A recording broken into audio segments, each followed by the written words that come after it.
იგივე პრინციპია, ყალიბში ვათავსებ ამოთხრავე.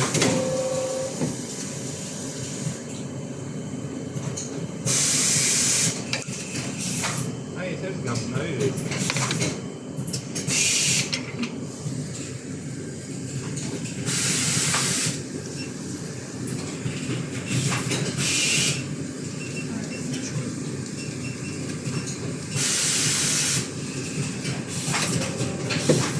ანუ სისტემურად რამდენი უნდა ჩამოაიღოს, რა რაოდენობა და რა წნევი, ეს სწორდება აქედან მონიტორიდან.